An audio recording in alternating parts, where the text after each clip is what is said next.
ارشد شریف صاحب ہمارے ساتھ اسٹوڈیو میں موجود ہیں. ارشد صاحب بہت شکریہ, آج بڑی ساری کتابیں بھی لے کے آئے ہیں, یہ کوئی رپورٹیں بھی لے کر آئے ہیں, کوئی ساتھ میں آئین بھی انہوں نے کھولا ہوا ہے, 4-6 کاغذ بھی کھولے ہیں, اس کا مطلب بڑی تیاری کر کے آئے ہیں اس چیز کے اوپر.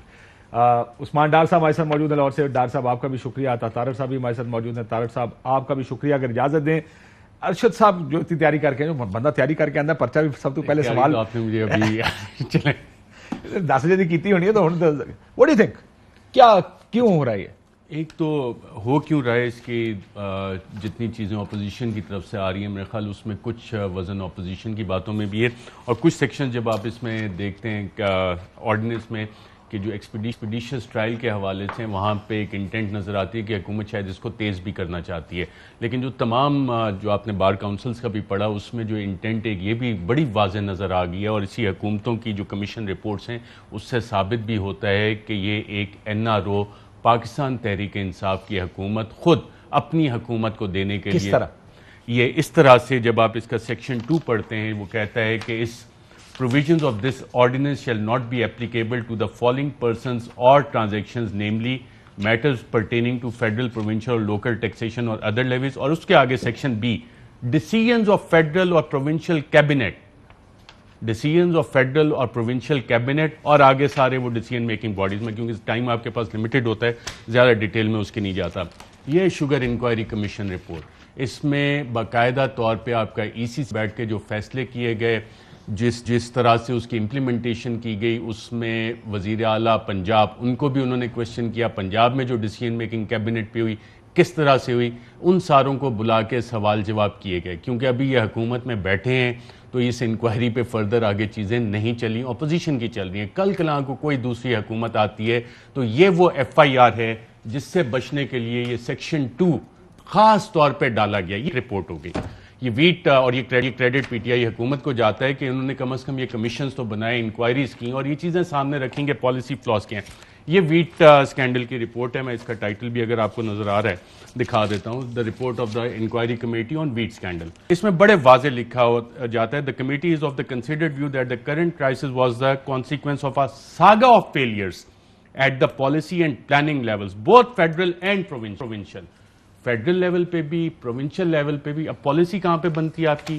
وفاقی کابینہ. پالیسی لیول کا فیلئر, میں آپ کی بات سمجھ رہا ہوں, پالیسی لیول کا فیلئر ایک چیز ہے, جو یہ آپ اس رپورٹ کی بات کریں, شوگر رپورٹ کی بات کر رہے ہیں کہ اس میں ذمہ داری عائد کی گئی ہے سبسڈی دینے کی وزیر اعلیٰ پنجاب پر. جی بالکل, اور انہوں نے جو شوگر ایڈوائزری بورڈ تھا اس پر رزاق داؤد صاحب پر.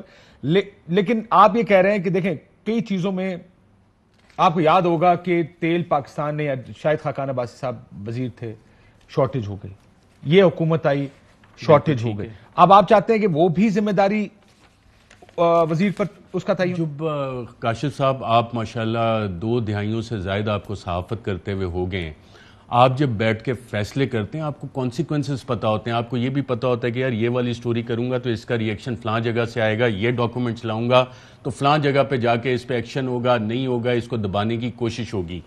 جب آپ اس طرح کے ڈیسیژنز لیتے ہیں, اور saga of policy decision making میں ایک مثال ویٹ پروکیورمنٹ سے آپ کو کہوں, the wheat procurement operation is carried out on credit from bank. The subsidy of around 50 billion is being awarded annually.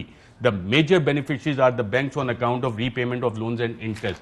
جب آپ سبسڈیز گرانٹ کرتے ہیں پورا ایک سرکل آپ کا بنتا ہے, اچھا جی بینیفیشریز کون ہیں, اور اشرافیہ تو ہماری ساری اوپر آپس میں ملی ہوئی ہے کہ اچھا جی اگر 22 آپ کے دوست یار ہیں, جیسے کہ کہا جاتا ہے کہ جی ایکسپورٹرز ہیں, تو اس کے لیے آپ اتنی ساری آپ سبسڈیز دے دیں, ڈی ویلیویشن بھی کیے جائیں, اور نیٹ جب بینیفٹ آتا ہے یعنی یار $2 بلین کی نیٹ ہماری ایکسپورٹس بڑھ گئی ہیں, لیکن جو آپ سبسڈی ہے وہ $5 بلین کی اس میں ڈال رہے ہیں. آپ کے نیشنل اسٹریٹجک انٹرسٹ بھی ہیں کہ آپ نے مارکیٹس بھی رکھنی ہے سارا کچھ, لیکن بینیفٹ آپ وہاں پہ دے رہے ہیں. تو یہ وہ پالیسی ڈیسیژن میکنگ لیول ہے جہاں سے نکلنے کی. حکومت میں جانے سے پہلے جو آپ ویٹ کی بات کر رہے ہیں, دیکھیں کتنی ویٹ, ابھی ہم پاکستان ایگریکلچرل کنٹری, شوگر بھی ہم امپورٹ کر رہے ہیں, ویٹ بھی ہم امپورٹ کر رہے ہیں, اور امپورٹ پہلے ہم ایکسپورٹ کرتے ہیں پھر ہم امپورٹ کرتے ہیں.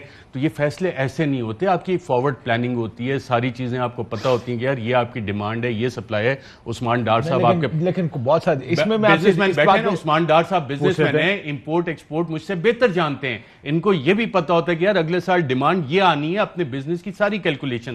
جب حکومت پاکستان اس سال کی میں آپ سے بات اس لیے اگری کروں گا کیونکہ بمپر کراپس ہوئے ہیں, لیکن اگر شارٹیج ہو جائے کراپس خراب ہوں تو پھر تو آپ کو اس کا مطلب ہے کہ جو آپ کا پورا ایک میکینزم ہے جو کہ ڈسٹرکٹ لیول سے چل کے پروونشل اور پھر فیڈرل لیول تک آتا ہے، باقاعدہ ایک وزارت آپ کے پاس ایگریکلچر کی منسٹری باقاعدہ بیٹھی ہے، پروونشل فوڈ سیکیورٹی بھی ہے، منسٹری آف فوڈ سیکیورٹی، تو وہ کیا کام کر رہے ہیں اس حوالے سے؟ ان کا باقاعدہ کام ہی ہے، لیکن بات چیزیں ہوتی ہیں نا کہ یار اس کو omit کر دیں، کیونکہ اگر میں یہ omit کروں گا ڈیسیژن میکنگ میں یہ انفارمیشن تو ایونچولی فائدہ جا کے اس کو عثمان ڈار سے پوچھیں ان کی کمپنی کو کبھی نقصان ہوا ہے؟ آج گنڈا پور صاحب نے بڑا اچھا مشورہ دیا آپ ساروں کو. آپ وہ لوگ ہیں جو ان کی بات سنتے نہیں اور سمجھتے نہیں ہیں. ڈار صاحب، یہ گنڈا پور صاحب کا مشورہ مجھے یقین ہے کہ آپ بھی سارے پاکستان کو دینا چاہیں گے. پہلے سن لیں. انہوں نے کہا نوالے کٹ کرو، کم کھائیں، چینی کم کھائیں تو مہنگائی پہ قابو پایا جا سکتا ہے. اور یہ جو چیزیں آپ چینی کی رپورٹیں اور یہ لے آئے، وہ کہتے ہیں ضرورت نہیں پڑے گی امپورٹ کرنے کی اگر آپ چینی کھانا چھوڑ دیں اور زندہ رہنا چھوڑ دیں. تو سنیے گا. اپنی قوم اور اپنی بچوں کے لیے میری چینی مجھے کم میٹھی لگتی ہے. ہم اتنے کمزور ہو گئے ہیں، ہم اتنے بھیس ہو گئے ہیں اپنی خود مختاری کے لیے، اپنے ملک کے لیے، اپنی نسل کے لیے ہم اتنی قربانی نہیں کر سکتے. اگر 9% انفلیشن ہے، میں 100 نوالے کھاتا ہوں آٹے کے، تو اگر 9 نوالے کم کھا لوں تو اپنی قوم کے لیے میں 9 نوالوں کی قربانی نہیں کر سکتا. ڈار صاحب، اس سے پہلے آپ ڈار صاحب پہ جائیں، میں صرف بتا دوں ڈار صاحب اس مشورے پہ عمل کر رہے ہیں اور پچھلے 6-7 مہینے سے عمل کر رہیں اور وہ ڈائٹنگ کر رہے ہیں جو اشرافیہ کا ایک اچھا وہ اسی وجہ سے کر رہے ہیں، اسی لیے زیادہ سمارٹ ہو گئے، تھوڑی گندم اور چینی بچ جائے. جی ڈار صاحب، یہ ارشد صاحب نے جو بات کہی ہے، جو اپوزیشن کہہ رہی ہے، ابھی عطا تارڑ صاحب بھی اپنا کیس پریزنٹ کریں گے.